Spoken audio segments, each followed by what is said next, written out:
My students told me to do it, so I did. Want me to, you ready? Very nice. I'll introduce it. Thank you, Mrs. Booker. So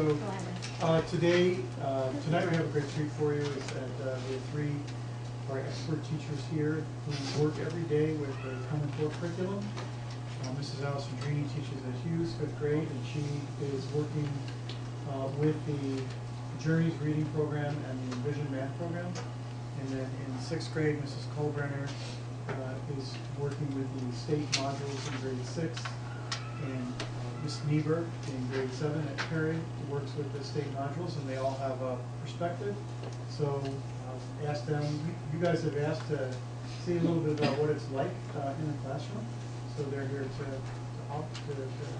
oblige you. So I think Ms. Allison, going first? Yes. So I'm going to do kind of two presentations. First, I'm going to talk a little bit about Envision's math, which we've had under our belts for about a year now, and then I'll talk a little bit about the journeys. So this is from a unit that we just finished last week or a week and a half ago, models for multiplying decimals. And I chose this one because I wanted you to see, first of all, what the video bridge is like in the lesson, and as well as some knowledge that they really didn't have coming into this because they haven't been through it the whole time.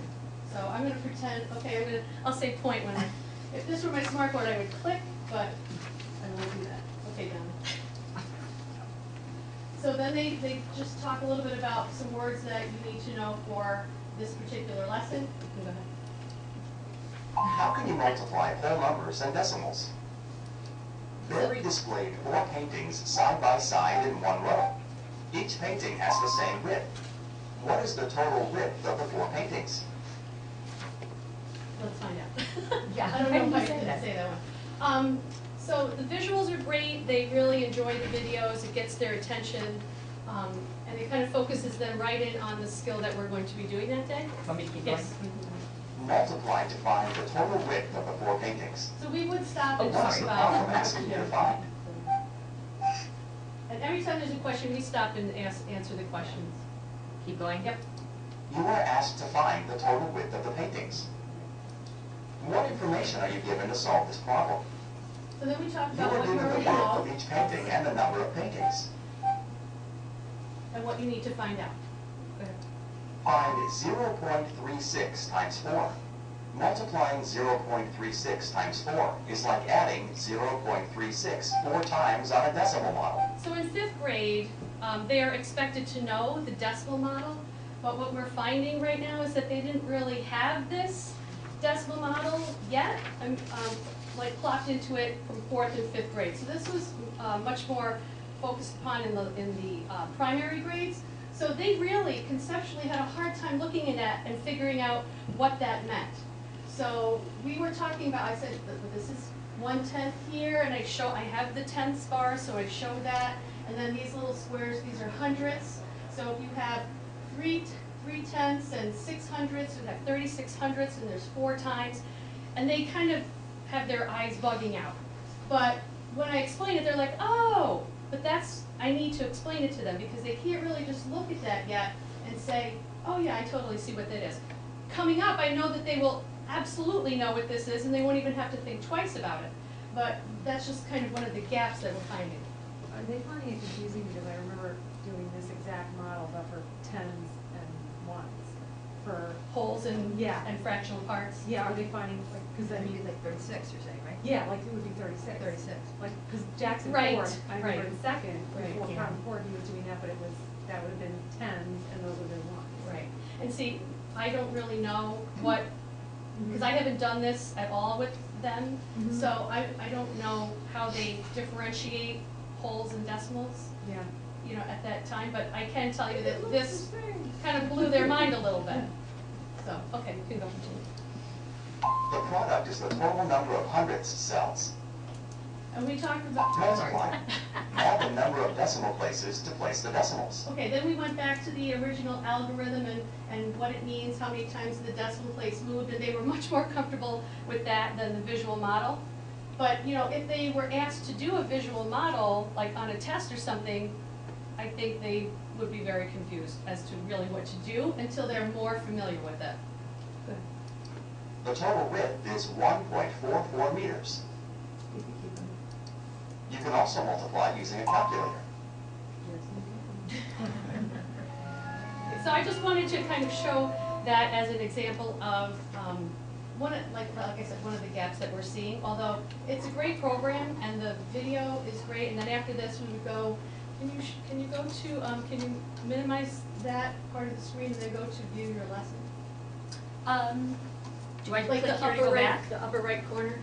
Right there? Yeah, here. Yeah. There we Oh, go. and then view, And then go back to home. no, just view. Oh, just view. And then go to that guided Okay. independent practice. And then we just show, So Catherine, I'm sorry. yeah, So is multiplying decimals in that way out of the ordinary for your fifth grade classes? Is that something you do every year? the traditional algorithm. Yeah. Yeah, we've done that before. That's always been like a fifth grade skill, but showing it that way You're right. blows their mind, Yeah. honestly. So you've been teaching it all this time, and they understand that it's four times. I'm just trying to figure out.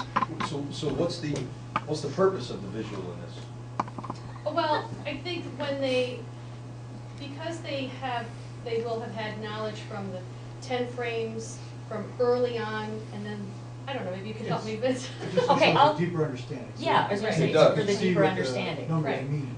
And you can say, you can use it to prove what you know. Not just because it works this way. It's because if I take this, this, and this, and show this 4 times, this proves that this is how I get my answer. Or this proves that the answer is correct. They're Okay. seeing the values. So it's like if they didn't have the visual bridge at any of these, something like 6 times 4 is just a rote thing, 24. It's telling me, But yeah, do they go in. know what that means? Well, but the If word you problem, press- but the word problem itself is Oh. the width, the total width. Right, Anyway, I'm what you have to get, right. Yeah, but busting it up into the little Yeah. pictures there, that would freak me out. And then, this is part of the lesson. I'll go back to this page. Actually, if you go to the other, well, this is good. Then we talked about, it's just kind of hard getting them to see it visually when they haven't been brought up with seeing it visually. So this is what we talked about when you take a tenth, or so 5/10, which are these are the 5/10 columns, and then the 3/10, which are the 3/10 rows, and then you shade them over, and then you can look at the intersection, and that will give you your answer. We talked about how 10th times 10th is going to equal 100th. And then I just showed them the regular way as well. If you could go to the next one. Yeah. Here again, no, go down. Oh, go, well, this part? This Oh, part yeah. right here is just another way of showing the green 10th and the 3/10 that were green and the 4/100ths that were green. Instead of in rows like that, they put them all into the hundredths grid here. And they have 4 different colors to show the 4 different 0.36. Yes. And so that was kind of like freakish to them too. So it's just something that they're not used to seeing. But they got it after I explained it to them. And they were like, well, why do we have to know that? We're going to have to do that? And I said, well, you have to know how it works, and you have to be able to understand. And there was a question on the test that was like this. They had to do, and I don't know, like most of my class got it correct, which was good. There was also a question on the test that had like the green bars, and it was not as successful. You know, Catherine, you just said, I think exactly what the issue is, that they ask, are we gonna have to do this? Right. Like, like that says it all, like I think that's even with what Vince said, was one of the best examples I've heard, is that you're gonna divide a fraction by a whole number, you invert it and multiply, and that's how you get the answer, but you don't know why. I feel Right. like we're raising a generation of kids that they don't know why, and they don't even care if they don't know why, they just wanna know how they have to get to the answer. Right, but I think that you know, throughout from kindergarten, when they start doing it visually the whole Yeah, way, right. then it will click in and they won't even think twice about that. They'll absolutely recognize that and know what it means.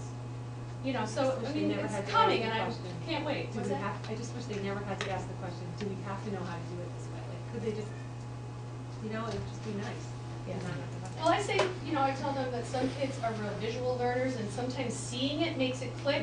And then I asked them, did seeing it this way help anybody? And so one person raised their hand and I said, well, that's worth it, because one person gets it a little bit better than they knew it before. You know, look, I keep asking everybody I talk to that have kids in, you know, elementary school or junior high, like, what do you think about Common Core, what do you think? And one girl did say that for math, she goes, I think it's great, my daughter is doing so much better in math because she is a visual learner and it helps her understand it better. You will hear some Yeah. parents will say that, you know, I can help my kid multiply the problem on the right. That the teacher's asking them to shade these things, and I don't know what they're doing, so I can't help them. And, so, you know, it's you have that. So I think part of that is also helping with the parents so they can see what they're trying to get at. So in this lesson in particular, as in many of them, the emphasis is on how did you get the answer, not just What is the answer. answer? Right. And that's very different from before. You know, finding the answer and knowing the answer was great.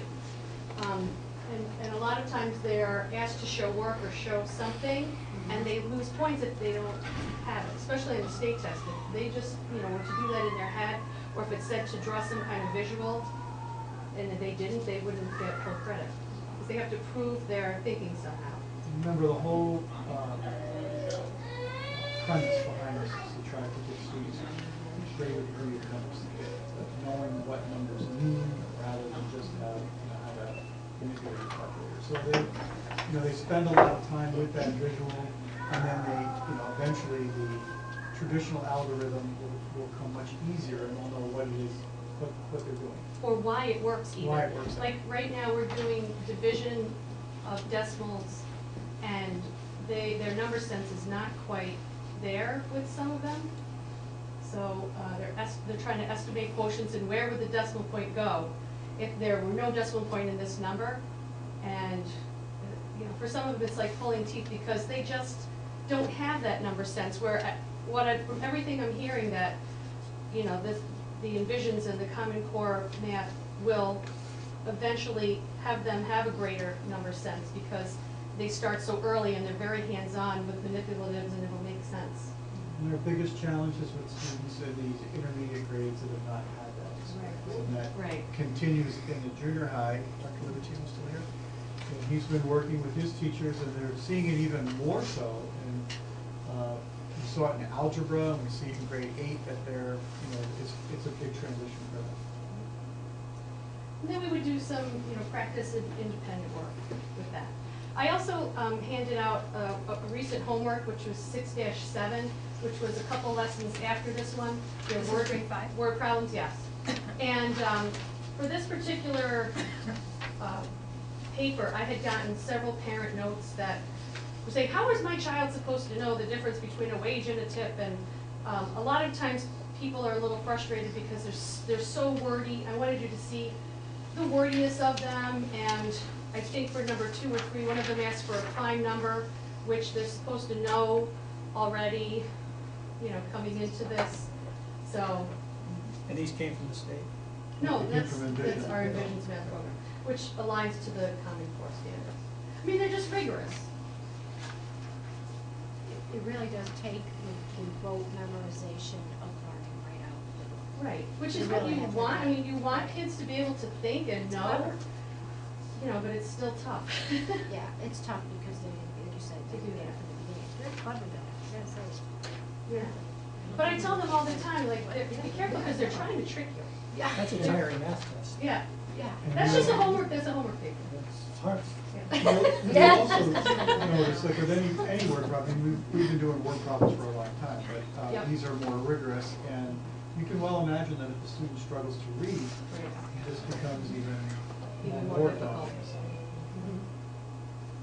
But I like the program very much. I just, like, these gaps are the things that, And probably as you go next year, it'll be easier because those I- kids have had another. And I actually noticed that this year, they do know a lot more than the last year kids, but I do remember also talking to you about one time when I had to undo something I wasn't anticipating having to undo with the partial products, I think, I mentioned it. I won't go into it, but there was something that, you know, with an algorithm that I didn't have to worry about one year, but then because of something they learned the year before, I had to kind of break them of it to teach them the actual algorithm, so. I think it's worth noting that this is not only new and challenging for students, but new and challenging for teachers. And it's gonna, you know, they're getting more comfortable with it, and they'll develop expertise as well as you go along. Yeah, I've definitely gotten better as, you know, having 1 year independent experience, felt that way. So. Next year's gonna be a squeeze. No, I think it's what, 2 years when I get the kids that have had it since, like first or K, second? second grade, they're in third, they're in fourth grade, yeah, 2 years. 2 years, all right, so 2 years. I'll be singing a different song. This is so easy. So that concludes the little math portion. Did you have any questions about the math? What I find that they have, and my son included, the most trouble with is those explanations. Yes, the writing to Worksheet, explain. There was one that was, let's say, oversimplifying it, it's like in the 5th grade worksheet, and it's like 5 times 2 is 10, or it's like estimate, or so there's 4 answers in a row. Which one, estimate to find which one is the right answer, but the right answer is like, is literally the right answer, it's not an estimated answer, and then they have to explain Don't get me why. going on estimates and compatible Holy numbers. Bananas. So like Yeah. you're trying to, so my son is going, but that's the answer, like 10's the answer. Right. I know, but why is 10 the answer? Like, cause 10's the answer. At one point, he circled the 10 and drew a line to, okay, it's like, he didn't, and Yeah. that's what I think that they struggle with so much because it's, you know, like for some things, it's obvious that that's the answer. Right. They can't even figure out how to back, and I don't even know what to tell them to put. Right, and I know that sometimes kids who are really great in math, they It's just, not great well, in it math. is. No, but they are so quick to do it in their head that I don't need to show any work. I know this is the answer, this is what it is, because I know it. And then on the back of that one homework, I believe there's something called a quick check, and you'll see that the last problem of the quick check is a writing to explain, where it requires them to write down their answers in detail and explain how they know something is true. Which is, you know, much more than students have had to do in the past. I never had to do that when I was a math student, unless I was proving a theorem, you know, but. The response, Beth, to your query, you know, he might be able to do that one, but I think what we have to tell him is that we do those estimation and comparable numbers because at some point you're gonna come out with something you can't do that. Yeah. And that you're gonna have to apply those skills. I just try and say, explain your thought process and we're Right. solving it here. But you touched on the fact that now math is becoming cognizant of reading. Yeah, always has been, but it's just It's more even more prevalent now. challenging. Are we doing anything in the reading curriculum side to envision math and kind of incorporate? Well, they're the same teachers that are doing both, so they're aware of that. And reading a math problem is very different than reading a typical ELA. If you read a sentence in prose, the topic sentence is usually the first sentence of the paragraph, where in math, it's usually the last sentence of the paragraph. You know, here, how many hours does she practice in a day? That's what they have to know.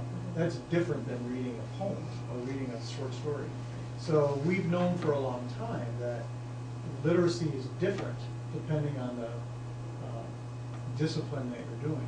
So New Hartford has long held a cross-discipline standard of effective communicators. So we have science teachers that are teaching kids how to read science, and we have social studies teachers teaching them how to read social studies. So, you know, it's really one of our strong suits of our curriculum is that we do understand literacy is a shared responsibility. Well, that seemed like a good segue to talk a little bit about journeys. Which, I are you only- giving us the answer key to this or what? I can bring it next time. No, I think I do have it in my One on manual. the back is Sure. just. You have it in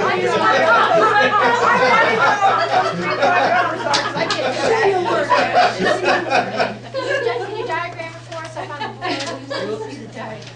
So I did bring one of the textbooks, which I have some notes in here.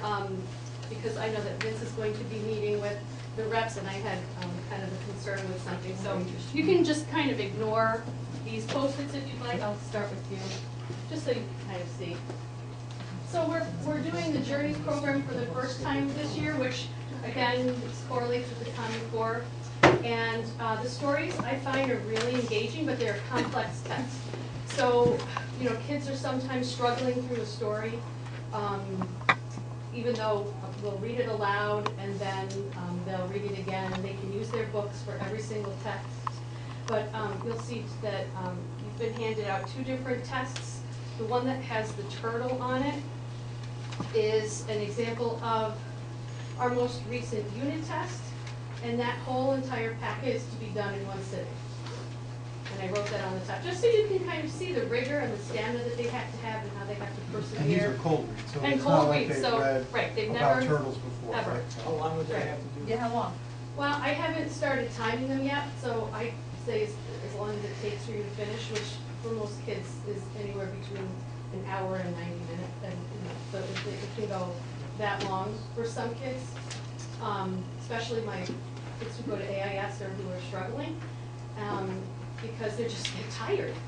You know, they want to give up kind of towards the end of it. But you can see, just as an example, the length of it and the types of selections that are in there. There's another test that you got as well Dangerous called Crossings. Dangerous Crossings, which is the test that we just gave. We just finished that one. And there were some kids that, you know, the vocabulary on some of these questions is challenging to them.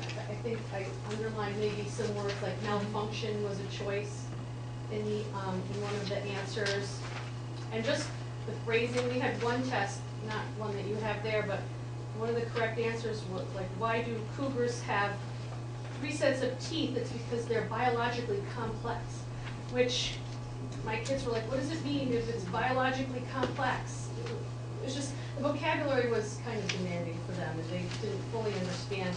I mean, they could tell you an answer with synonyms, but to have biologically complex as an answer choice was kind of for them. A lot of times too, if you take a look at some of these reading test questions, there's a best answer and a good answer. And the good answer, of course, is not good enough. It has to be the best answer, and that's confusing for them too. But I know that all of these things are given to them on the New York State test, and that the you know, the questions and the types of questions are directly mimicked from that. Right now, we are using a trade book, which is something new that we haven't done in 5th grade in a long time. So we're reading a book called Hound Dog True, and it's a great little book, and the kids are excited to have kind of a change from the textbook. It's just that there's an awful lot of reading that we're going to be doing in a short amount of time. But I'm excited about that, and they're excited about that, so that's all pretty cool. They like that. Also in the Journeys program, they have small, I didn't bring any, guided reading books, because we meet in small groups, and they like to have the small books as well, and they feel a certain kind of ownership when they get to have their own little book like that, and they're different every story. And we're also doing grammar as part of the Journeys program, and the grammar, I'm so happy to be teaching grammar skills. This has been a really long time since we had a program that taught that, but here again is where I find gaps in that. A couple of weeks ago I was teaching the difference between a direct and indirect object for kids that are not really 100% sure even what a noun and a verb are. So, you know, this is again the 5th grade gap that we're finding, that we have to go back and teach some things that in a few years they'll absolutely know when they come here, because I know they're teaching subject and predicate in 1st grade. So like those things will be, you know, commonplace for them. But right now it's again that kind of struggling with the, well, what does this mean? And there's 10 questions on the test, and they're getting much better because I think they're getting used to how you're supposed to answer the test now. They're used to the format, but again, there are some terms that are foreign to them because they don't have that background knowledge. We always talk grammar, because Donna, didn't we right? Isn't sixth grade, Yeah. did they take, right? What was Yeah, it? we did grammar. Grammar. Well, up until this year, did we do the MUGS test last year? Mugs, that's what Right. Mugs test. Yeah, we had a Right. MUGS test. We planned out what grammar skills we would teach each 10 weeks, and we were giving quizzes at the end of the 10 weeks, and then we had the culminating MUGS test. But I don't think they Wasn't were- part of open court, it was. But it was not open we court, it was decided something that we, So is this, is the this, ELA that they're committee learning it put earlier together. now, is that what the thing is? or Yeah, is- and Picked it's up much a more notch, yeah. specific Yeah. Oh, picked up and than up. what, yeah, definitely picked up. No, I mean, we haven't talked about direct objects and indirect objects. Right. It's, Right. One of the things we were worried about, the grammar was I heard about that was when I was in. but the data we looked at today showed that the kids are doing well with it, so that's good. So Sue and all the secondary teachers will like it when they come out about that better grasp of grammar. Yeah, I like listening to it, it's much better. So I didn't want to take too long, this is just kind of a brief overview about journeys, but I'll leave the book there, for you to peruse. And kind of move on to, you're very welcome, if you have any other questions, I'd be happy to answer them. Thank you, Ken. Thank you, Ken. Yep, We you're can welcome. close the math out. Yeah, did you want to? Yeah. So I'll pass out, Donna Yeah. teaches the state module, so instead of journeys or Pearson or this is what took in my functional years.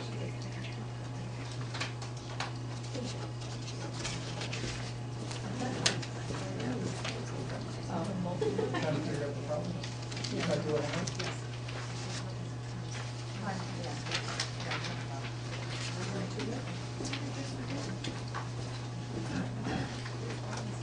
Donna, do you need me to drive anything? I need to find out where I am.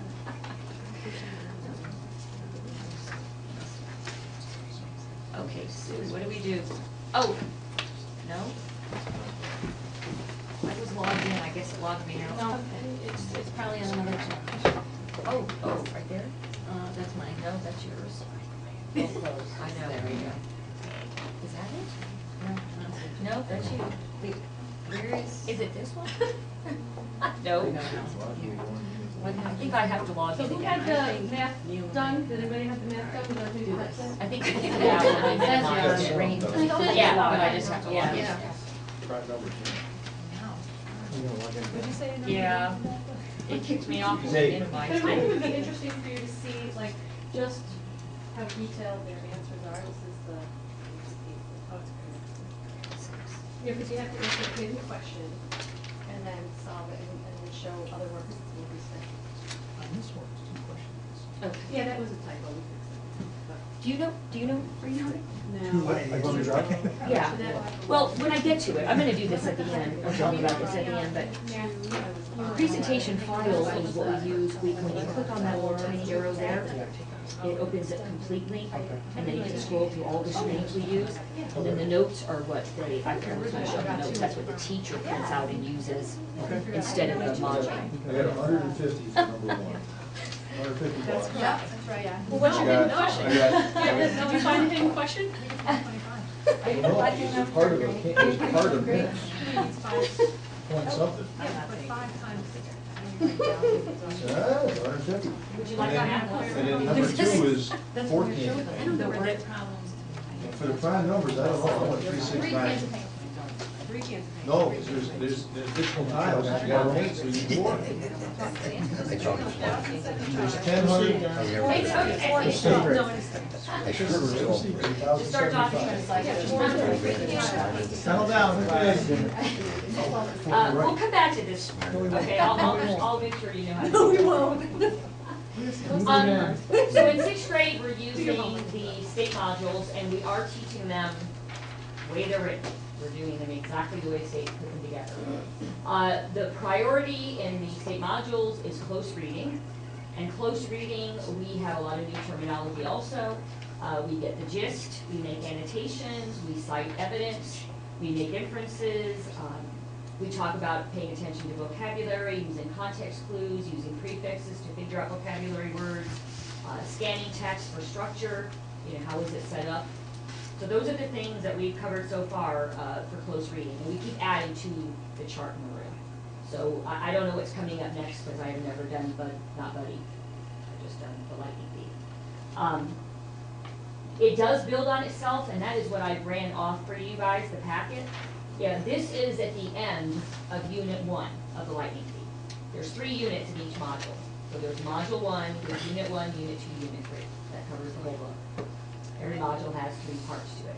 So at the end of unit 1, we had read Into the Lightning Thief. We had given them an article about the, what is it called? Oh yeah, the hero's journey. And it's about the archetype, the model that authors use, that the hero, it doesn't feel normal in their ordinary world, and then there's some quests they go on, there's, you know, they have the mentors, they have the sidekick, and it's just all these stages that the hero goes through, because in the book, The Lightning Thief, Percy Jackson is going on a hero's journey. I mean, that author put almost every single stage in that book. So what we did was, I'm not gonna go through everything, you can read through that if you want, but you saw from Vince last week, or last time, this is how it's written. So as a teacher, I'm reading through this, trying to decipher what it is I'm supposed to share, what it is I'm doing, and it's not user-friendly. But on the next page, what we did was, is they were given an organizer, and they were given a quote from The Lightning Thief and a quote from The Hero's Journey, so the first one. I have dyslexia and attention deficit disorder, and I had never made above a C- in my life. From The Hero's Journey, that comes from heroes possess some ability or characteristic that makes them feel out of place. So what we're doing is we're getting them to make that connection. What do we call it? Aligning, that's the word we use. So I have to use the right terminology. I'm always correcting myself now in front of my students. Oh, wait, there's the new word. So we're aligning those 2 things. And then they had to explain in the last column the relationship between the 2 quotes.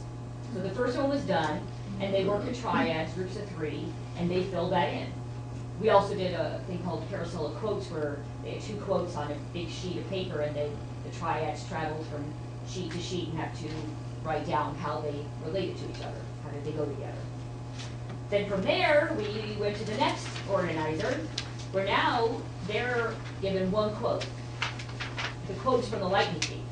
And it's their job to decipher which stage of the journey, the hero's journey it's from, and then give a quote from that article that corresponds with it. So again, it's making them think, you know, what stage of the hero's journey is Percy in? And you know, what is the description in that article? It's making that connection. And then, this is all from lesson 10 to 13. Again, there's a lot of writing here, and they think pair share, they work with their partner, they studied a model paragraph, then they wrote a paragraph with each other, a partner paragraph, and then they had an organizer, they had to fill the whole thing in. But they were given this stage of the hero's journey, and they had to find the quote from Percy Jackson, where Percy is doing that stage, and then the quote from the hero's journey that describes it. This is all citing evidence, and in 6th grade, we used to always, on the state test, our last big essay was always, they had 2 texts, and they had to answer a question and connect the 2. And they always had to give details from both stories, or both texts, and that's what we're doing here. And we're connecting, and we're doing this constantly with The Lightning Thief. We're constantly connecting 2 pieces of literature. The book with articles, with myths, because the whole thing is full of Greek myths. You also noticed, I'm sorry to interrupt, but you also noticed that there's a gradual release responsibility. Yes. First it's modeled, Yeah. and then they work together, and then they do a little more, and then eventually they have to do it all. Exactly. Well, I meant to say, this definitely builds on itself. You know, you do a little, but like he says, you're going to release it. And eventually what they do is they end up writing a paper with a partner, which is the paper they're going to write for their final assessment. And then when they have an organizer to fill out, they have a page to write the paper on. And then they have the checklist that they peer critique. So then they got with a partner, and they read each other's papers and let each other know if they had everything they needed in that paper. And then they went on, after they did that one, and I looked it over, then they went to their final assessment, and they did the whole thing again. And they were picking one stage of the hero's journey and finding where Percy did it, and giving evidence, citing quotes from there, and then getting the information from the article, and they wrote their paper. You're still working as partners? No, when they did the final assessment, they were doing it on their own. But they did a paper with a partner first, peer critiqued, looked it over, we talked about it. They helped each other out, you know, how could they make it better, and then they had the next lesson, they did their own. Donna, when they read the article or whatever, is it lengthy? The hero's journey was 3 pages.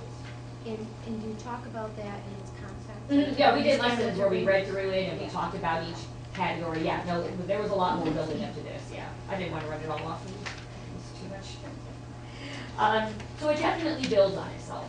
And it's definitely getting them to cite evidence, connect the text. Some of the problems with it is, again, it's not user-friendly, which is why they did what they did at the BOCES, which I'll show you at the end. But sometimes we go over a passage so many times, the close reading, and they talk about how we're going to do that, but they do belabor. We have one myth, Cronus, that we have now, we're going back to it in Unit 3, and so it's like the 5th, 6th time we're going back to this one myth. And so it just, they lose interest in it. At least for this one. I don't know how the rest of them are going to be, but and we found with the lightning thief that in Unit 2, we got very tied up in going over tons of myths, and we haven't really talked about the book, and I don't know how many lessons. They've been reading the chapters, but we just keep talking about the myths, Cronus and Prometheus and a whole bunch of other ones. And it's like, okay, where's the book in this? So I think we can fine-tune things to make it a little bit better. Where we can do this kind of writing, but do it more with the book. The other problem is as you saw in Journeys, they have multiple choice questions. We have none of that. In these modules, it's all about reading and writing, which is wonderful, but that's not all they do on the state test, so that is a concern. And the whole thing about the best answer, we don't have any answers so to pick from. So we're a little nervous. There are a lot of materials that are needed, and again, people are working fast and furious to help us out here. And also, the other downside we've all discussed is that it's very fast-paced. There's tons of stuff to cover. They'll say give them 10 minutes to think. Well, sometimes they need more than 10 minutes to think, especially this year, being the first time they've really done these modules. And there's not a lot of time to give them feedback. They do this, and then you go to the next thing, and you go to the next thing. It's like, well, wait a minute, when do you talk about it? And some of it, as we've gone through like Unit 2 and Unit 3, we're seeing that there is a little more time to give feedback. But the beginning of it was just you went from one to the next, and there was no time to say how they did or didn't do. Don, when you mentioned that you were talking about Cronus a number of times, and you're sort of getting bored with Cronus, then you went to Cronus and Prometheus and other myths. Did the students enjoy that and talking about other myths rather than being bogged down on Cronus and being Yes, bored? oh yes, they like reading the myths. They read about Medusa, the Zeus. You know who all these people are, right, Paul? I know, but No, yes, they did. They enjoyed seeing other myths. But when you go back to Cronus and say, let's write it on the paper, they're like, what? Oh, but you're doing other things and they're into it. Oh, yeah, they love the myths, and they love the book. Yeah.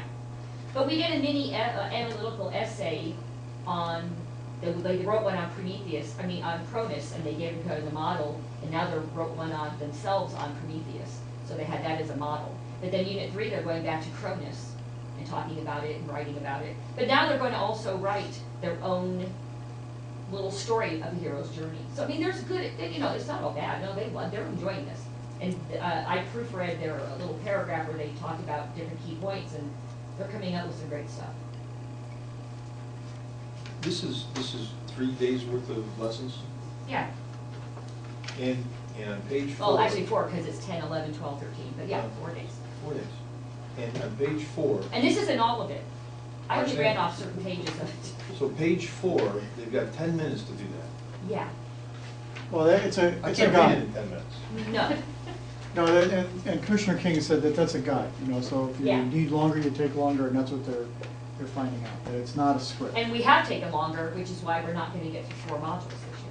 We decided it was better to do this well, thoroughly, give them the feedback, slow down, and do less, but do it well. Yeah. And not barrel on through, Yeah, because then they're not getting anything out of it. yeah.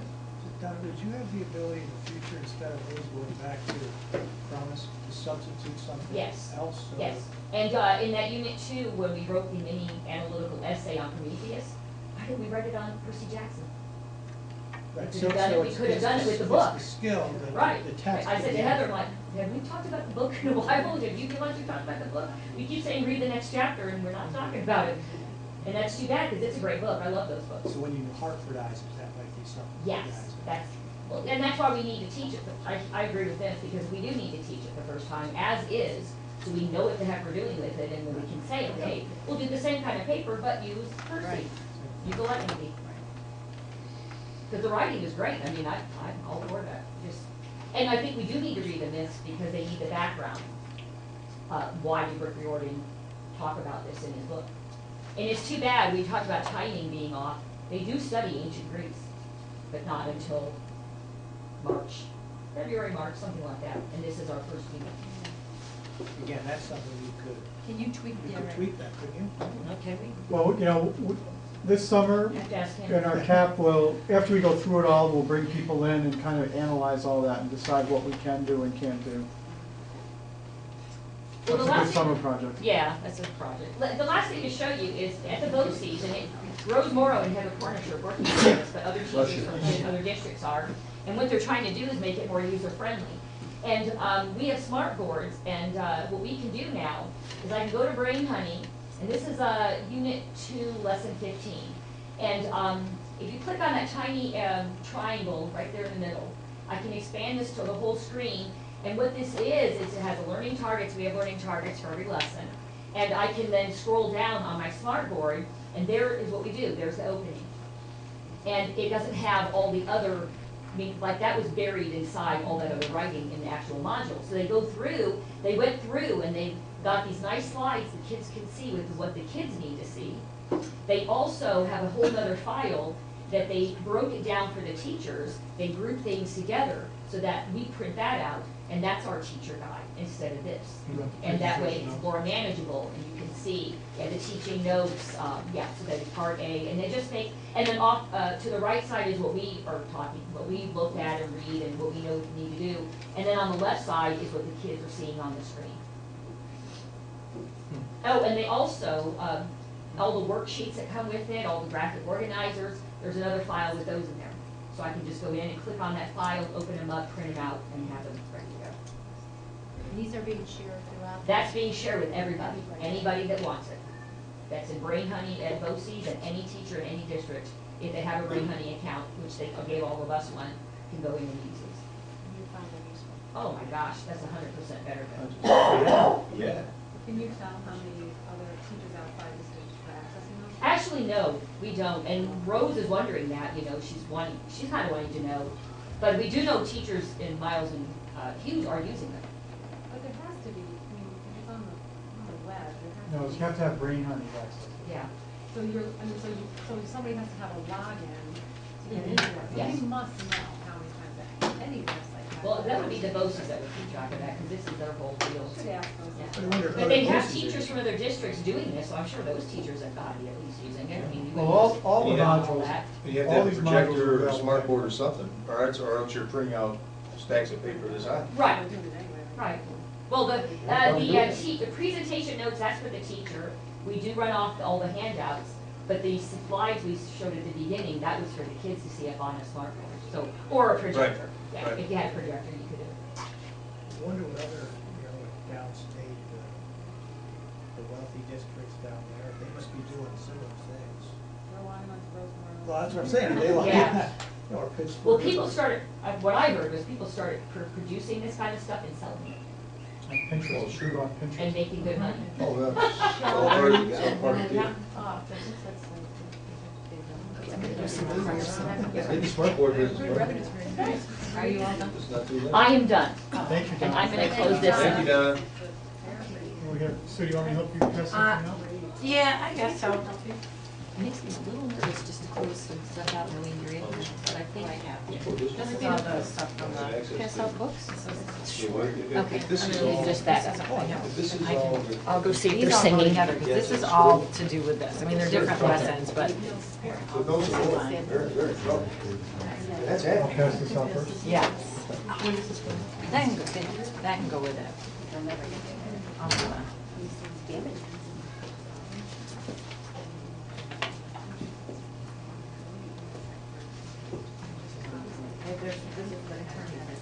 Thank you. You get to look at the book and a million papers. I don't think I can read it. There are no pictures. There's pictures, there's a few of them. They're very small.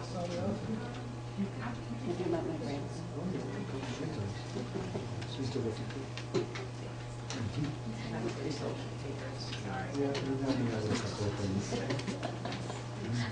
She's a little resource.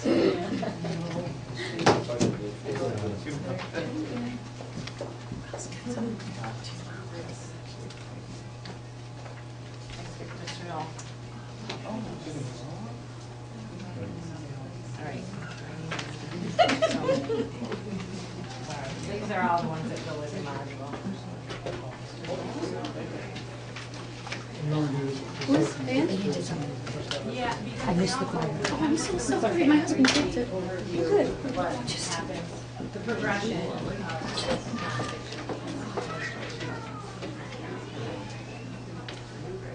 Sorry, I'm going to give you several papers. Do you want? No, thank you, sir. I thought you had enough of this, I might. Yeah. It is great.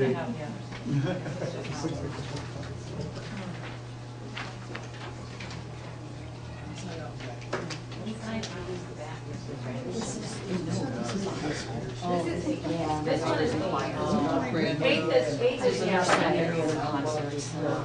I'll catch you at the house. Still.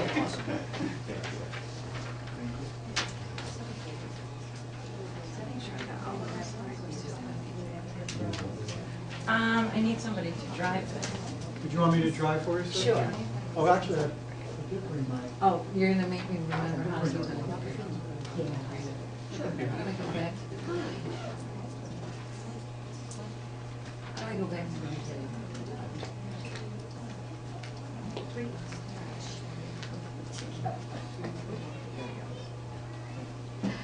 I'll let you just drive it, 'cause if I try to remember that, She's I'll about last. technology. Yeah, I feel like he's lost, I wouldn't want to follow. Sorry. It's fun. What I handed out is the Inside Out and Back Again book, and that's the one that we were doing for the first module in 8th grade. So I didn't, instead of doing 7th and 8th, I just chose 8th. And this book was, it's written in free verse poetry, journal, diary entries, which was really interesting as far as the text. The kids have not seen that as far as in the junior high. Unfortunately, we didn't really address that as much as we would like, but I'll explain that in a minute. What you also have is a nonfiction piece, the Vietnam Wars, and that is the nonfiction piece that we visited over and over and over again throughout the module. And there are several sheets of papers. I think there are 4 or 5 different lessons where they went back and annotated and reread. And this is what an example of the close reading is that they do with it a lot with the Common Core. So that's what I gave you just to show you the nonfiction piece and the text itself. And what I wanted to talk about was just where we started with this and where we have come and where we are going for this year and next year. And in the English 7 and 8, how we handled Common Core, we actually started some of this last year. In the 2012 and 2013 school year, we already knew that there were some things coming down with evidence-based claims being a very big part of what they were looking to get the kids to do. So we started adding those to our learning units, where we would give them a claim and they would have to provide evidence from text to prove their thinking. And then a gradual release where they would also come up with a claim themselves and the proof. And then we did that in graphic organizers and in writing. We also really focused on the textual evidence. We had done that in the past, but it's more where we would say to them, you have to show me, you don't tell me. Where did you find it? So we had already been doing that. A lot of it is changing the words that we use, like textual support, textual evidence, evidence-based claim, so that they know those words when they see them again. Close reading, we did a lot of close reading where they would do a cold read and then we would reread and they would annotate text and they would do different kinds. We did a lot with our nonfiction pieces. We had done some similar activities, but this is a little bit more in depth. And then exposure to vocabulary and the Common Core. And GIST was a big one, which we anticipated seeing on the test, and we didn't. But hopefully this year it'll be there since it's throughout the entire all of the modules. Textual evidence and claim, those are some of the words that we started to incorporate into all of our lessons and get them used to that. And this year, we decided to start with the modules as they were. And we started them in English 7 and 8, and this is the 8th grade module. And after 10 weeks, we decided that we would adapt our own units because we had a lot of problems that we came across. And I'll just kind of go over what some of them were. The timing. We have 39 or 40 minutes. 39. Yeah, 39 minutes, and they're designed to be 45-minute lesson plans. So already you're behind and you don't even know where you're going to cut. Those 45 minutes were not really 45 minutes. Many of them took much longer than that, and that was a problem. You were already adapting. What am I going to pull out? What am I going to focus on? And you were often rushing your kids through things because you're trying to fit things in. So the timing was a problem. The pacing does not leave room for remediation for kids who are falling behind. It's just one after the other. Yes, as a teacher, you say, okay, these kids didn't get it, we're gonna revisit it tomorrow. But the module itself does not build in any kind of time. And there are moments where they say, congratulate the kids on mastering this. And I'm like, we just started it, I'm not certain that they mastered it. And the amount of time spent discussing the literature, which is supposed to be the foundation of the whole unit, was minimal compared to what we were doing with the nonfiction. We spent a lot of time talking about the Vietnam Wars, which they don't get to for a long time. Now, I don't have enough background knowledge in that to give great information, so I'm teaching myself, I'm learning with them, I'm asking questions. They're exposing them to the idea of communism, and they have no idea. So it was just, there were a lot of things that we found were not as good as if we had focused on the text more. We felt it would have been a little bit better for the kids and more interesting. They were really spent. That nonfiction piece is a difficult one. There are a lot of different names that the kids have a hard time following, places. It's very foreign to them.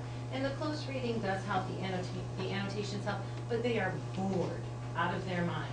And you spend 40 minutes on this kind of piece and then annotating and going in and talking about, they want to talk about the text. I had kids tell me, I really like this book, are we going to talk about it again soon? Yeah, we just read another whole section, but we're not talking about it for 5 more days. So it just was not, it wasn't working as good teaching what we know kids like and what keeps kids engaged. So we decided we would kind of adapt it. Yeah, that's where we decided we would change it a little bit. We finished up with this module, and we are now choosing to adapt. Vince or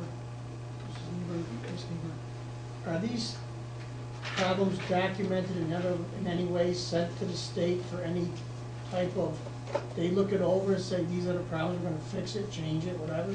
No, we haven't done that. Or does the state ever come out and say, is there anything you'd like to tell us about the modules? Is that working? Not that I'm aware I of. was going to say, I don't think they've asked us yet. They just say, here it is. They just, the second module just came out in September. I mean, they're still, the ink is still wet on them, but. And there are typos in their work, and I mean, they kind of threw them out there. They were under the gun to get all of the modules out in time for September. So we did find a lot of problems. Oh, and this is just what the state recommends. There are others too. There's 2 choices. This is, Yeah. we chose one of them. Yeah. But there's another one There's as well. there's 6 modules for every grade level, and if the district is going to adopt them as is, they choose 4 of the 6. And 1 of them is science-based and 1 of them is social studies-based. Well, I thank you for going to the social studies piece one. A little bit better for me. The text itself is not as rigorous as other texts that we have used in the past, as far as we can tell. And I'm also talking about 7th grade, because in 7th grade, we did A Long Walk to Water, which is a great story, but the text is not difficult. We would normally do Where the Red Fern Grows, which is a lot more challenging as far as vocabulary, and it still exposes them to a lot of history, especially American history. If you go into, there's discussion of the Cherokee people, there's discussion of the Great Depression, and just a whole bunch of different things that you can get into. this is a problem. Because this is where, you know, the information that we've seen shows, you know, that the overall challenge in literature is declining. And so, you know, this is supposed to beef us up. So what I think I hear him saying is that here at New Hartford, you know, we're coming down a little bit as far as challenging goes. Everybody else may meet us in the middle somewhere, but we're not as where we were. For what I was seeing in the 7th and 8th grade, just the first module, I can only speak to the first two, the first that I saw in 7th and 8th. It was the literature itself wasn't as challenging, the nonfiction pieces were more challenging. They were inappropriately placed throughout the unit, but the nonfiction pieces were more challenging. That's where I think the challenge in the vocabulary is, but the level of the text I don't think was as high as what we would do. Yeah, and so Even Tuck Everlasting in 7th grade is more challenging than A Long Walk to Water is a very quick read. And the good thing it has is it does have that social studies content. It connects back to the struggle of the Sudan people. So that is interesting, but we already do something with the struggle of another culture. We talk about the Maasai. So we already had some of that covered. That's a good point. We've had a strong curriculum for a long time. Yeah. So, Well, you know, so we are better able to adapt it. Right. So this first piece is about learning, getting an understanding for the vocabulary and what kinds of things you want kids to do, and then they can take it from there. And they decided to do this, and I have to applaud them. It's a lot harder to adapt something than to just take it off the shelf and teach it. And we wanted, once we figured out, because the state was saying that if you teach the module, you're teaching Common Core, which means that we will do better, our kids will be better prepared for the test and for, you know, the next year of Common Core. So we said, well, let's just try it and see how it is. As we got into it, that's when we started seeing that it was not what we wanted it to be, or what we wanted for our students. The nonfiction was read and reread so many times that the kids were just checking out, and it was inappropriately placed within the different lessons. It was just, it did not flow well. We found that some of the things would have been better at the end, so the kids could make the connection back to the text, and it was just kind of, it didn't work for the kids. And there were missed learning opportunities because of the structure of the module. And by that, what I'm saying is this text itself, being that it is completely written in poetry, this is perfect opportunity to start analyzing poetry and why structure of poetry matters, and why a lot of the things that they're asking kids to do, to think why something is done, why an author chooses to write the way they do, the words that they choose, this book would have been perfect for that. We did. In my class, at the end, we took some of that and we restructured, and because I was doing poetry at the same time. So we were able to do that, but the module, I think, missed a huge opportunity. And the kids were much more interested in that than they were in some of the other stuff. So that's kind of why we decided to adapt. And then this is where we're going now. Instead of adopting, we are taking what we have, and we are using the core curriculum, all the standards, to modify the units that we already have. And what Dr. Levertino has given us time at the grade level to meet during the school days a couple of different times, and we're going to have some more opportunities to take our units and find ways to take some things that we did like in the modules, like some of their activities we thought were good.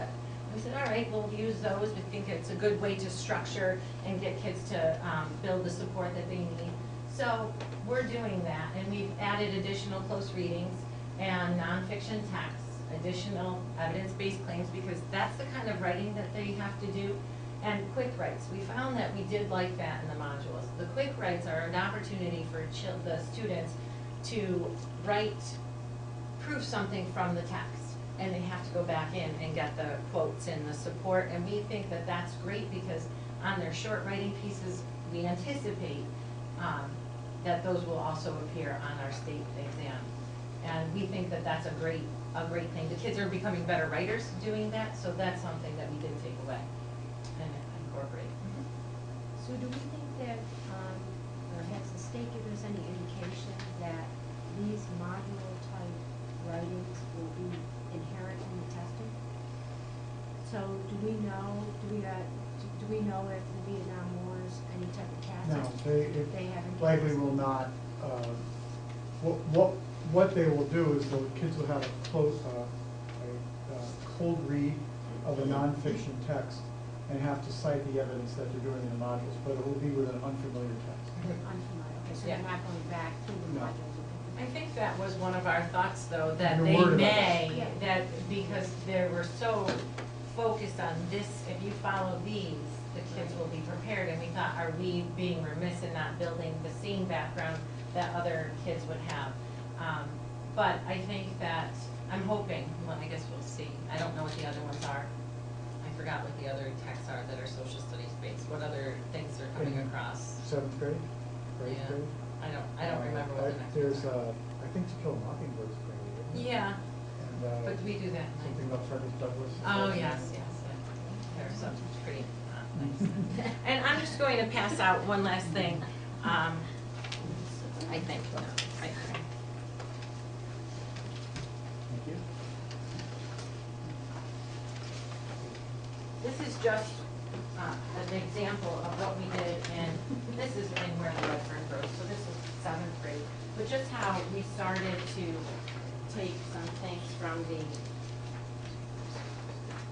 modules or from Common Core and put it into our own format.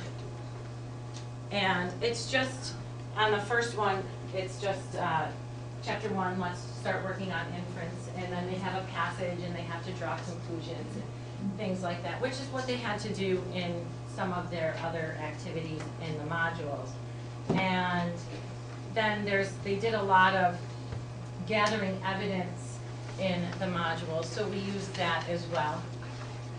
And, except that we were using it more with our nonfiction. And then we had evidence-based claim, you have to prove examples that Billy's determined, and you also had to, I think there was one other, these are just samples, and then more gathering evidence, and they have to explain themselves. So we just kind of took what they want and put it into our units. It's been a lot of work. Yeah. Really, hats off to them, they're really working very hard to make this work. Mr. Petrowski, Dr. Levitino whispered in my ear, and he has a response to your question. About dialoguing with the state or making them, we have monthly BOCES principals meetings, and at those meetings, the majority of the principals, myself included, bring to that table information on what's going on and feedback from our teams of teachers. Just as Zoo presented to you tonight, I would go back at the next meeting, or did, and share some of their thoughts. From there, I'm not quite sure of their timetable, but their director of PDP, Professional Development, and her team travels to the state education department and communicates that. And I think that's pretty much a philosophy statewide. I don't know if it falls on deaf ears or not, but that's how the dialogue continues. Okay, thank you. Okay. That's all I have. Do you have any questions? Okay. How's everybody holding up? I mean, you wore me out. Just presentation, Every day's a new day. I did copy just the standards that we use to guide us in our module. That's what we did. We took the standards that they had for each unit and we brought them back to our units and said, okay, where are we doing this? So she was basically the same grade readings, talking about that, and red those are all the standards, we're keeping those standards. Yes, and that, I just finished Where the Red Fern Grows with the kids. They were like, this is so much better. They were much happier. There was a lot of the class discussion where they have their questions after they read, and that's not built into the modules for the things that the kids bring to the table. So that they're actively engaged in their own learning when they are able to bring their own thoughts with them as well. So I think they enjoy that a lot more. But it's the same level of rigor, if not higher, I think so. versus what the modules are Well, showing. there's some invaluable lessons in all of this. Exactly. You might not be learning Vietnam struggle. Right. And in eighth grade, we're going to do the outsiders. Yes, we're still doing the outsiders. It actually aligns with the whole theme, one of the themes that they have in the modules. So we decided the outsiders will work. We're able to use a lot of the ideas there, but we have our own things that we're bringing to the table. And we'll sorry, and we'll still do the Diary of Anne Frank. So we're not abandoning the things that we know the kids actually enjoy and have done. We're just going to make sure that we step up the nonfiction and that we incorporate the different things that they want from Common Core. I think that's one thing that I think all teachers want to do, something that they can put their own personal stamp on. And I think that's something that the Common Core, in a way, takes away from teachers. So the fact that they can adapt and add their own, ideas in, I think that a lot of times in doing the math or the reading, I kind of miss that a little bit because everything is very scripted, and there's a timeline. So doing things that I want to do with them based on their interests or their needs, have to get squished in somewhere. I don't know if you feel that as Yeah, well. definitely. I was gonna say in response to your question, or your statement about how are we holding up, every day is jam-packed. I go home tired every day, more tired than I've ever been, because I'm getting older. But it's just like, oh my God, there's like no spare moment. Yeah. If I want to give them extra help at math, I'm doing it during the recess. Yeah, and then There's no other there's the time. next day to plan for, Well, yeah, and then there's next day to get to the next lesson. Yeah, right. And we really can't skip lessons. Today we did book buddies with the kindergartners, and I was like, okay, I'll do this, because we only have done it twice with them this year, but I didn't get to ELA.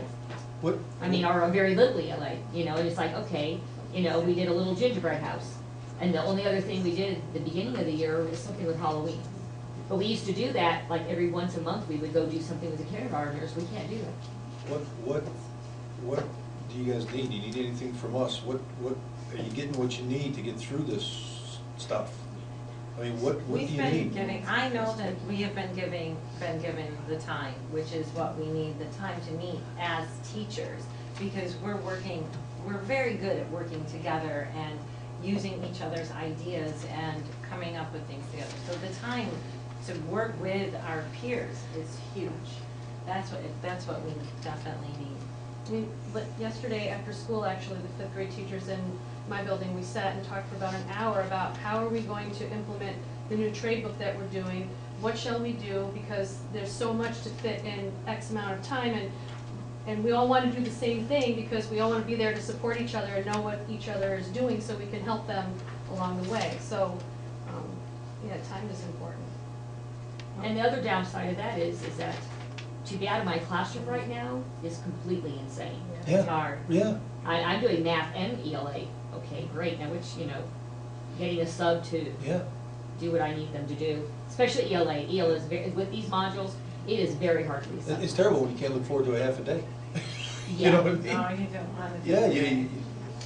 I feel like Well, I kids who think don't one want of to the things sit that really there. helps Well, is like tomorrow, my daughter has a 2 o'clock doctor appointment, so I have a half day sub coming, but I'll be staying and teaching math and making sure I talk to him at the lunchtime, which is at 10 till 1, and making sure everything's very laid out for the ELA before I leave. Have you seen less kids exiting the classroom for other activities? So music, art, whatever the substitution is? I think when I was doing the modules, that was happening in my classroom, more so.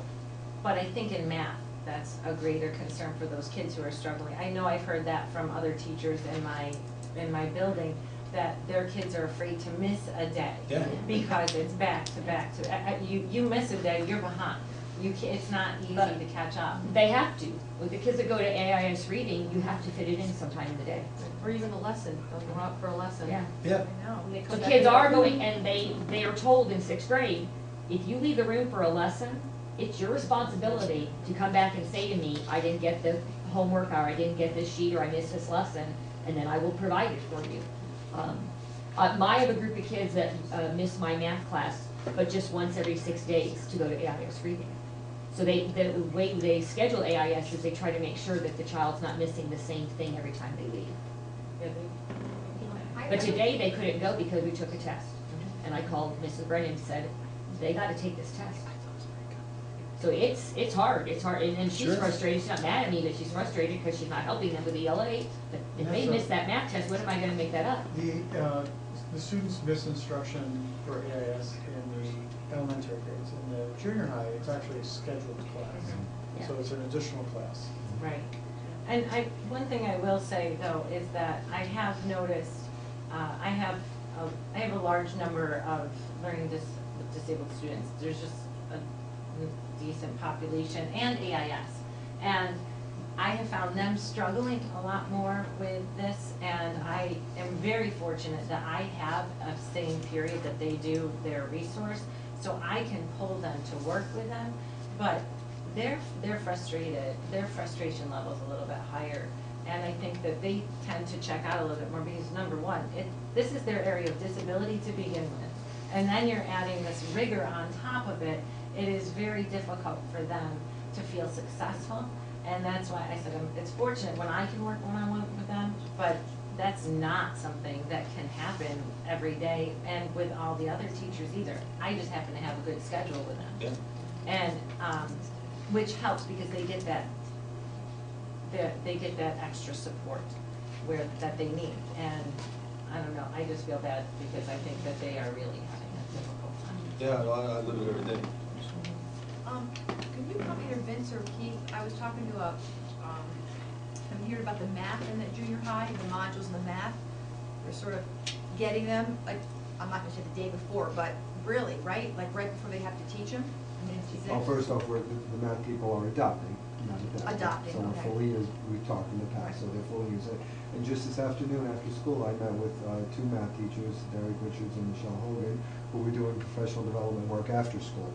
And we sat and talked, and yes, that's partially true, but even the bigger picture, this most recent module they're working on is close to 500 pages. Right. We can't even, our system cannot duplicate it, we have to go through BOCES to duplicate it, or work right offline and do it, which we did in a lot of our professional development. We had a big session about a month or so ago, we worked in the teacher center, and rather than duplicating, we used various laptops and computers, picture being in the teacher center, all these things to learn how to adapt, take the modules and begin adapting them. So the answer is yes, plus more. I have a question just on reading. Do we allow any free reads at all anymore? We will.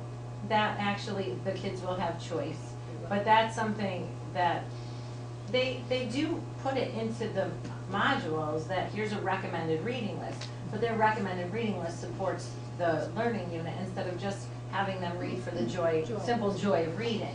And so we do have free reading. I haven't had a chance to do, I used to do free reading Fridays, I know other teachers did as well, or just an outside reading book. But now we're getting into some poetry, so that allows for here. You don't have to concentrate on another novel, you can concentrate on the one that you want. The largest amount of time that my kids have to read independently is when they're waiting for other people to finish taking their tests. Like, that's really the only time that they can, but they always have a free reading book in their desk, or a book that we got from the library, because we'll go do genre talks. But, for a student who's done with their reading test in 50 minutes to an hour, and they're waiting another half an hour, that's when they're reading, which means the kid who takes a really long time really isn't reading. Right. And that's probably the one that needs to to be have the that. most. Right. Yeah. So it's a catch-22.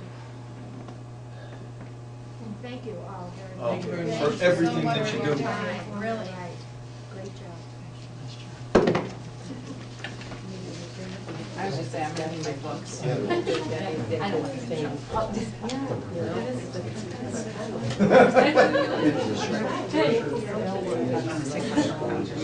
So tomorrow I did the video.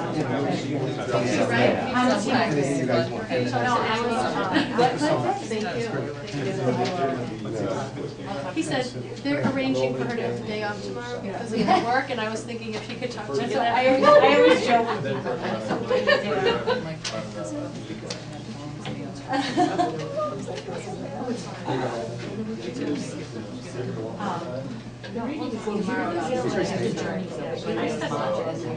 Oh, okay. So you're here all day. All right, well, I just wanted to. Thank you so much. Okay, see you tomorrow. About the Yeah. dagger body. Yes, absolutely. All right. Good night, Mr. Hyde. Good night, Mr. Hyde. You missed it?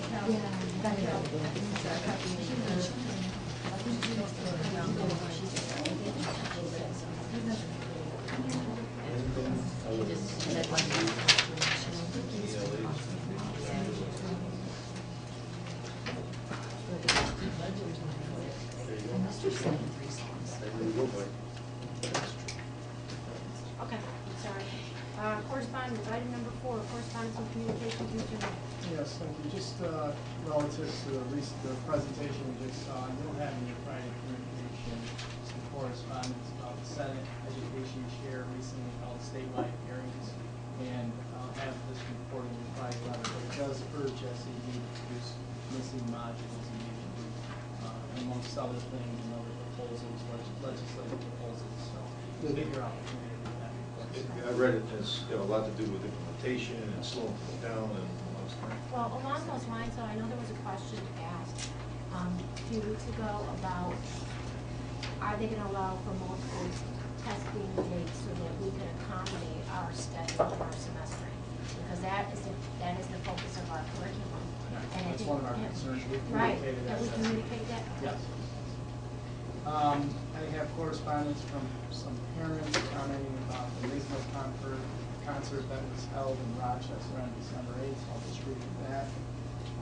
Also, you were aware that Mohawk Valley Edge representatives presented to our faculty, our instructional staff last week, and I have some materials that they distributed regarding nanotechnology and forging partnerships and transforming Mohawk Valley.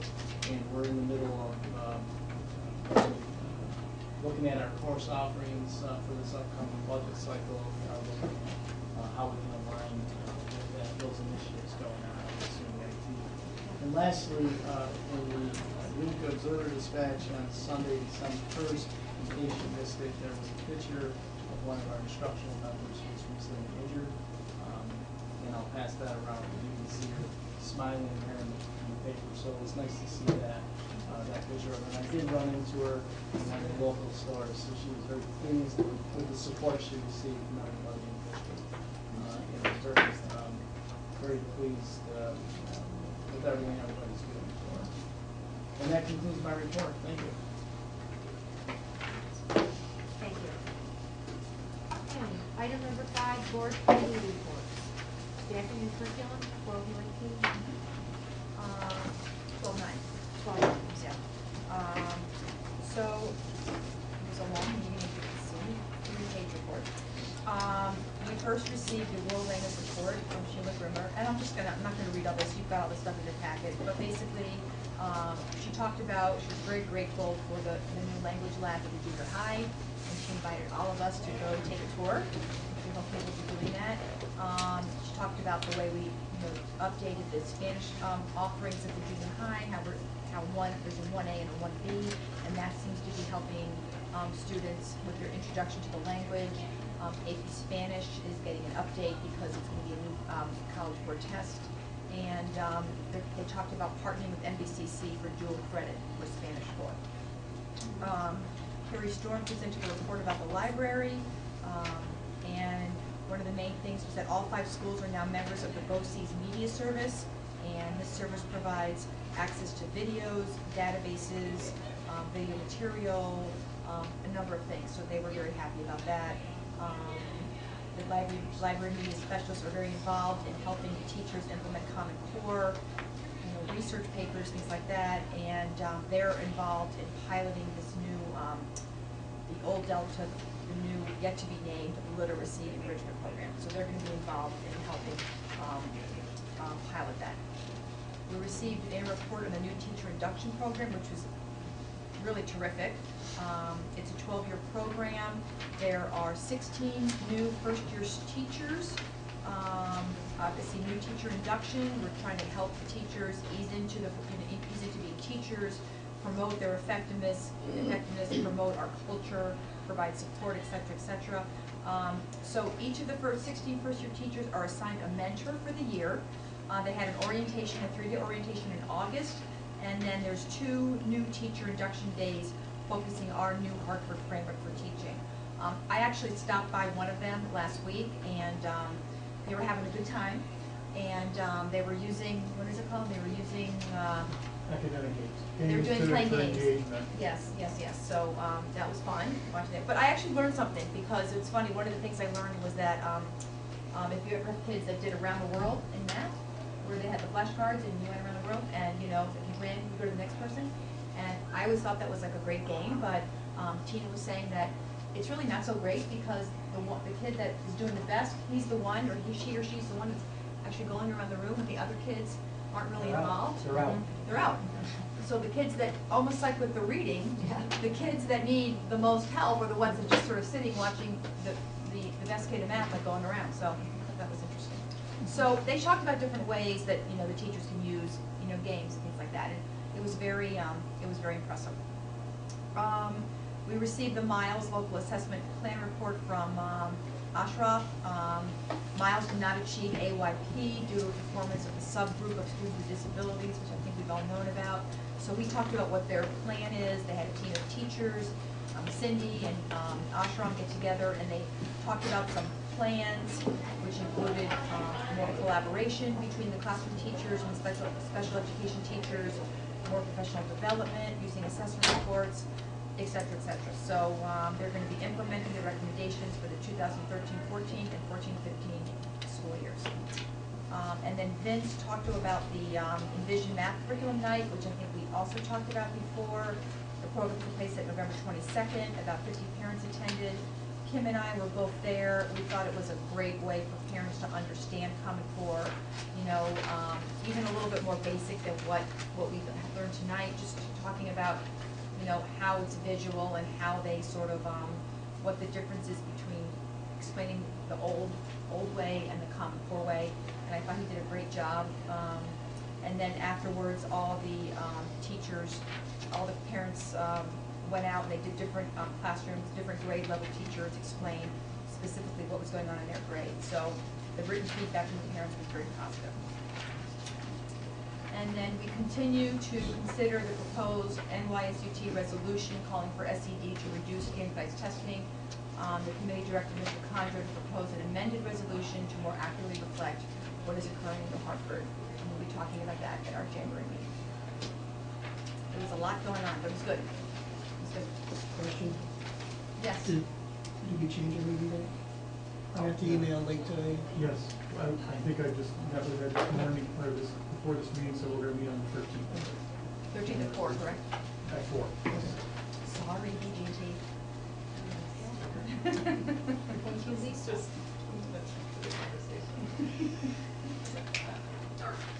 Okay, Lisa, you're up again. I'm up again, yeah. So I am the board rep to the New Hartford Teacher Center, and so just to give you, Kim had asked for a little overview on our different representation. So I just want to give you a quick overview of the Teacher Center. Basically, the Teacher Center Director, which is Sandy D'Onofrio, obviously, is now more as a, instead of the Teacher Center Director, she's really now the Professional Development Specialist. And she's also going to be, in addition to her various hats, overseeing the new teachers and mentors. She also continues to direct community education. She's also the Deputy Internal Auditor. And she works closely with the Instructional Support Specialist, Tina, and Vince to design and deliver professional development to support district initiatives. And she manages My Learning Plan and Oasis. So Sandy has a lot going on. Basically, this year's focus is to support Common Core in both ELA and math, to support APPR, to use data to improve practice, to support teachers in the Envision Math program as well as Journeys, the new teacher induction program, maximize collaborations with other teacher centers, enhance teaching practices leading to improved student learning, advocacy on both the local and statewide level, grade level professional learning teams to ensure consistency while implementing a new program and or instruction present curriculum. And currently in place, there's a new online course developed to study guided math and one for close reading. There are Teach Like a Champion workshops and resources available for teachers. And they're working on an online course to study the book Mindset. They're training teachers to expand our online courses, and they're establishing teacher leaders in the areas of teaching techniques using Teach Like a Champion, close reading, and math and technology. So again, I mean, the Teacher Center is very busy, and obviously with Common Core and APPR, just those, to support those, they have a lot on their plate. So we met once in September, October, and then we're going to be meeting again in the spring, and then at the end of the year.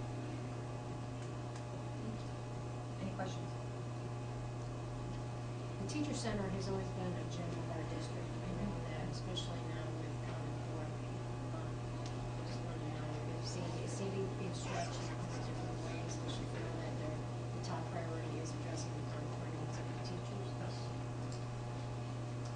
Okay, thank you, Lisa. Next one, PTA. PTA normally meets every month, they did not meet this month. Next meeting is January 27th, which is also after our next board meeting, so there'll be no report after. Nope, okay, Mr. Colton. Mr. Plummer? Yeah, foundation. I've made a couple meetings with Bob. It's a great group. Francesca Dunleavy is the president now, very dynamic and really looking to do some very aggressive fundraising. There were a couple issues that they would like addressed with the board, actually through the BGT committee that we did today. One of them was regarding the Higbee Road property that was, if you guys remember or don't remember, was a piece of property donated to the school through the foundation. It's kind of been out there, and they were just looking for an update on that, so I gave them an update today on where that stands. One of their great ideas for fundraising, the Athletic Walk of Fame, looking to do a brick project, selling some bricks, and Andy Morgan's been great. He's given them some good ideas. Out there by, he's identified an area by the Don Edick Memorial. There's no walkway to it, so anyway, got them hooked up with Andy, and pre-planning with Andy should get that thing kicked off. So yeah, that's where we're at. Tomorrow was going to be the next meeting. Bob and I can't make it, so I've given him an update on this stuff here, and we'll be at the next meeting. Can we also do the Prince? Oh, the Prince Charming Ball, yeah, right. That's also coming up, yeah. They're looking for sponsors, yo. So if you know anybody in businesses that Sent about 200 letters. Nice. did you? Okay, fine, great. They're advocating. Yeah, and they've done great work in giving back to the school. Oh, yeah, it's a great group, yeah. So I applaud their effort, I think we all do on the brick thing. Miss Never just became one of the members representing encouraging events as well. Great. Whatever, they're being creative, which I. Yeah, it's great. Okay. Bob, can you give us an update someday on that?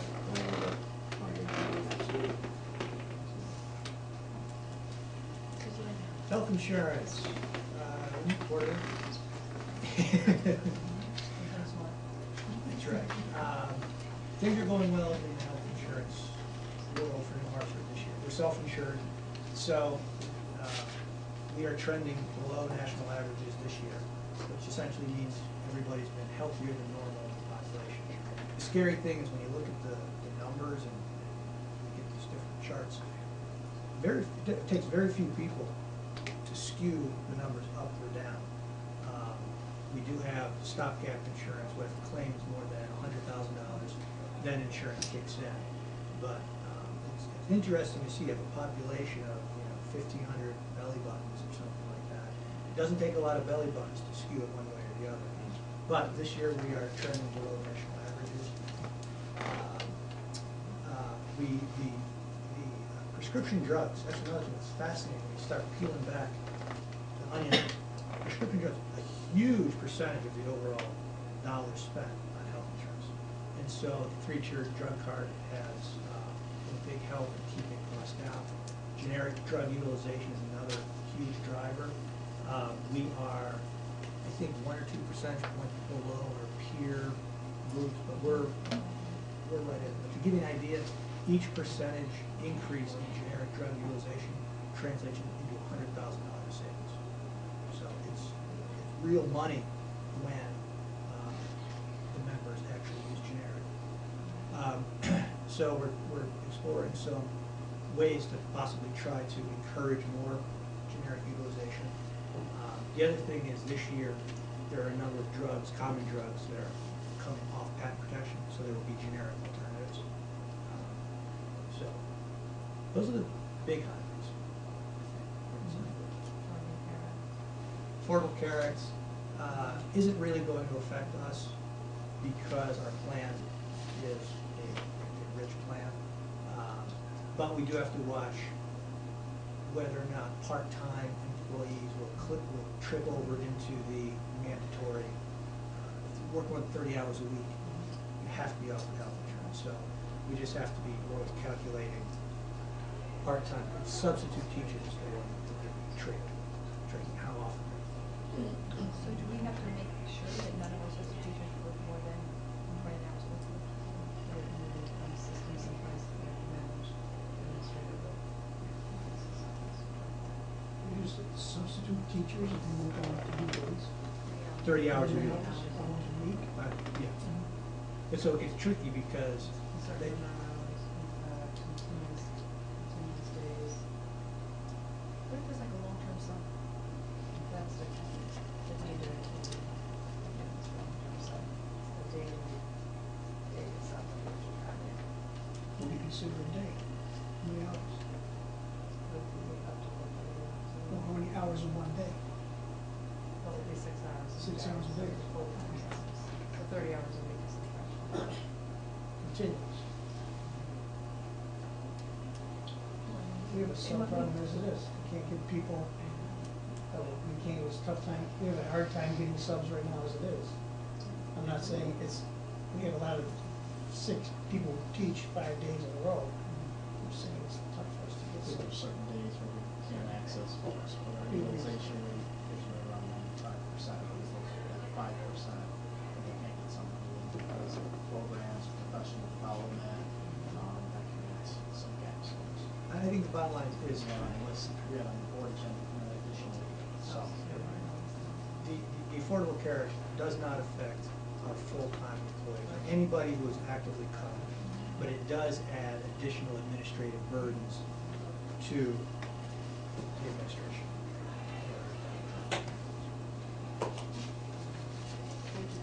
You're welcome. Now, Mary, the rate, there's not gonna be a rate change for next year, health insurance? There will be a rate change. We'll be reviewing that based on our continual review of quarterly reports and the trends of usage. They won't determine that. We won't know until April, May. Right.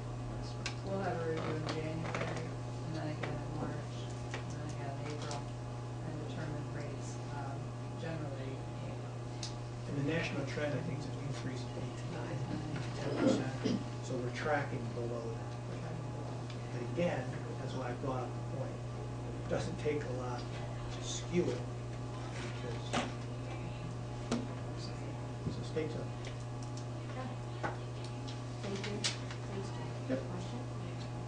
Item 6, new business. Personnel appointments. It is recommended the following teachers be appointed to the per diem substitute teacher list pending satisfactory clearance for employment by the State Education Department. Megan Gill, certified in English language arts, grade 7 through 12. Brian Nichols, certified in physical education and health education. Jessica Morton, certified in French, grade 7 through 12. And David Parzich, certified in English language arts, grade 7 through 12. Second. Thank you, Jim. Discussion? All those in favor? Aye. Opposed? Abstentions? Passes 7-0. Item B, advisor. It is recommended that Derek Pooley be appointed to the position of Winter Guard Advisor for the 2013-14 season. Lisa, second. Discussion? Yes. What does he teach? Who is, Yeah, I know. do you remember the staff? No. So is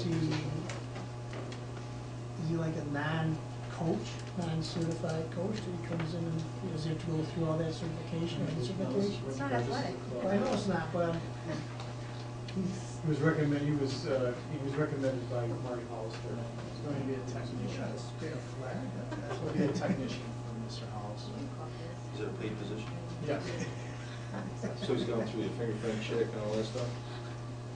As he will be after this. Yeah. is it like any other person who's not a member of staff? Everybody that's teacher? around students has to be fingerprinted. So we check with each year tomorrow. This is, there's just no other teacher that's available for that, is that the deal? That's what it's. nobody else has expressed interest. And it's a technician, there might be some technical aspects of it that are used before. Percussion specialist. Yeah, it's pretty specialized. Yeah. Okay. All those in favor? Aye. Opposed? Abstentions? B passes 7-0. Item C, substitute teacher aide, substitute school mom, and substitute tutor. It is recommended that Benjamin Zalewski be appointed to the substitute positions of teacher aide 1, school monitor, and cleaner effective December 18, 2013, pending satisfactory clearance for employment by the State Education Department. Thank you, Pat. Second. Second. Thank you, Ed. Discussion? All those in favor? Aye. Opposed? Abstentions? C passes 7-0. Item B, Committee on Special Education. The recommendations from the Committee on Special Education's meeting of December 3rd are presented for approval. Thank you, Paul. Second? Second. Thank you. Discussion? All those in favor? Aye. Opposed? Abstentions? B passes 7-0. 504 Committee. The recommendation from the 504 Committee's meeting of December 3rd is presented for approval. Move. Second. Thank you, Pat. Discussion? All those in favor? Aye. Opposed? Abstentions? C passes 7-0. Thank you. Item 7, other business. I have no other business to report. I have one, just quick item. No, it's just, there is a foreign exchange student at Hartford. Yeah, no. He doesn't have a host family, and Rotary is having a lot of trouble finding a host family when it goes back to Dutch. He's from Belgium. No, it's the other kid. Oh. We used, I don't have to pronounce his last name, yeah. But so if anybody knows of anybody who would be interested, it would be horrible to do that. So, How did he get over there? Where does he have to have a sponsor? he did, and, the host family had a personal emergency type thing, so they had to back it up. So anyway. Oh, she's not. She's, okay, yeah, I know she's involved. Yeah. They must have contacted all the people. Well, yeah, usually Rotary's the first one. So, I was wondering, should we have the next meeting, are we meeting early to meet with Mr. Ronaldo's stuff? When is our next meeting, by the way? He's spring setting that up. When is that? Or we only have one meeting in January.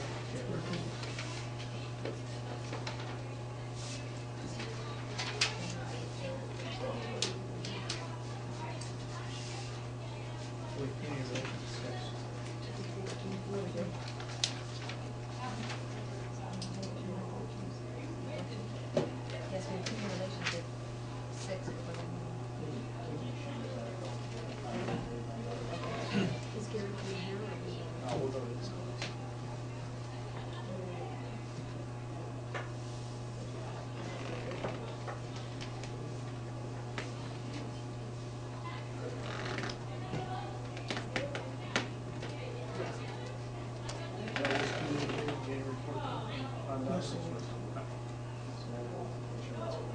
Last I knew, yeah.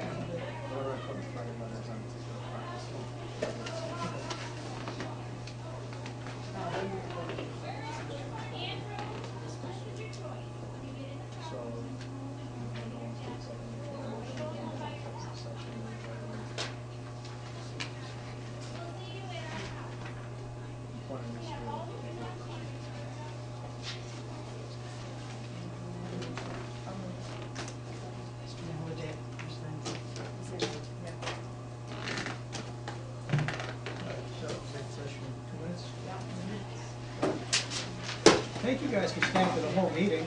Yeah. We usually get that full. That's what we do.